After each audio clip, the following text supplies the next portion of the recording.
So seed cycling is a natural way of balancing our hormones. Hormonal imbalance has become a fairly common problem today.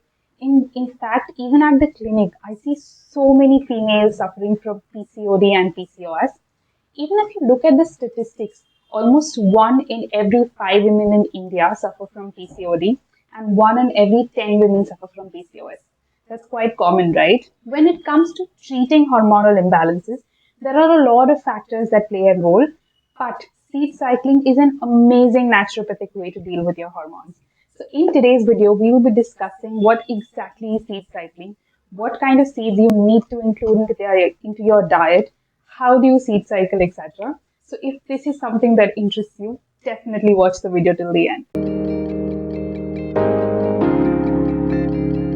Hey everybody, this is Dr. Zainab Tajir. I am a homeopathy consultant and psychological counselor from Pune. I make videos about physical health, mental health and homeopathy. So if you like watching my videos, don't forget to subscribe to my channel.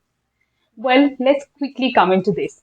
Before I start explaining what seed cycling really is, I want to tell you some basics about a menstrual cycle, since seed cycling is synced with a menstrual cycle. Menstrual cycle is actually quite complex, but I will try to tell you only the basics of it so that you can get the gist of it. Now, menstrual cycle is basically divided into two phases. The first phase is known as the follicular phase. It starts from the first day of the menstrual cycle, that is the first day of your bleeding, and goes on until the 14th day, that is until you ovulate. So in these 14 days, what really happens is your eggs begin to develop inside your ovaries and then you ovulate around the 14th day of your cycle. During this entire phase, the primary hormone is estrogen, which helps in developing our eggs and eventually for ovulation as well. So we need to include seeds into our diet that help in balancing our estrogen levels. So the two seeds that you need to include into your diet during this phase is flax seeds and pumpkin seeds. So we need to include 1 tablespoon of flax seeds and 1 tablespoon of pumpkin seeds every single day into your diet. You have to freshly ground the seeds and then you can either consume them directly, add them to your water, or you can add them to your salads, smoothies, food, etc. Whatever suits your convenience. So again, from the first day until the 14th day of your cycle, you need to include flax seeds and pumpkin seeds into your diet. Now, the next phase of your menstrual cycle is known as the luteal phase. Once the egg has been released out into the fallopian tube during ovulation, if this egg is fertilized, it results into formulation of an ovum. If it is not fertilized, this egg is actually released out of the body through your menstrual blood. In the second phase of our menstrual cycle, the hormone that plays a primary role is progesterone. So we need to include seeds that help in balancing our progesterone levels. The two seeds which do that are sunflower seeds and sesame seeds.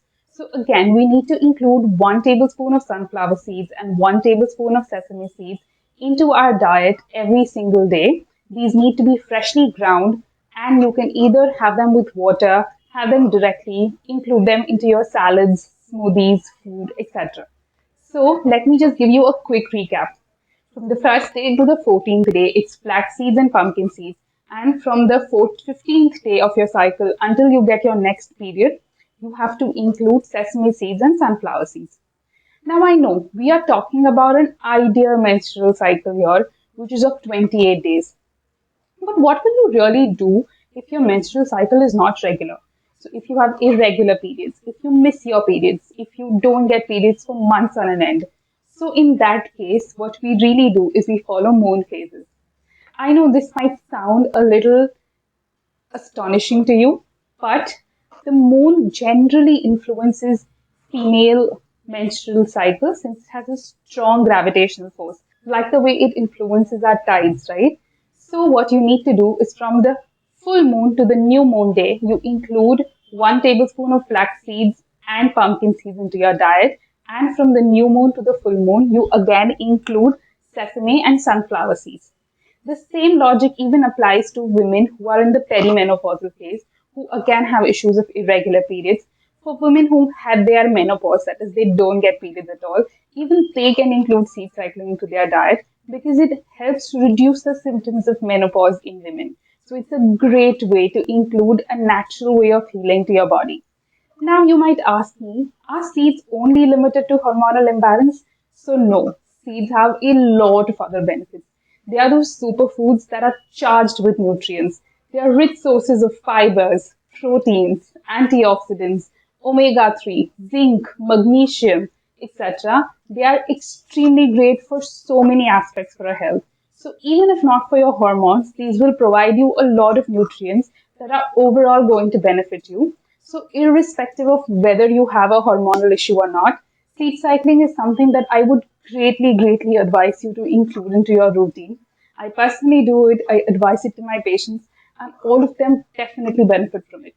So I genuinely hope this video was helpful to you. If you have any queries, you can definitely feel free to leave them in the comment section below, and I will see you again next week. Thank you so much for sticking by till the end. See ya.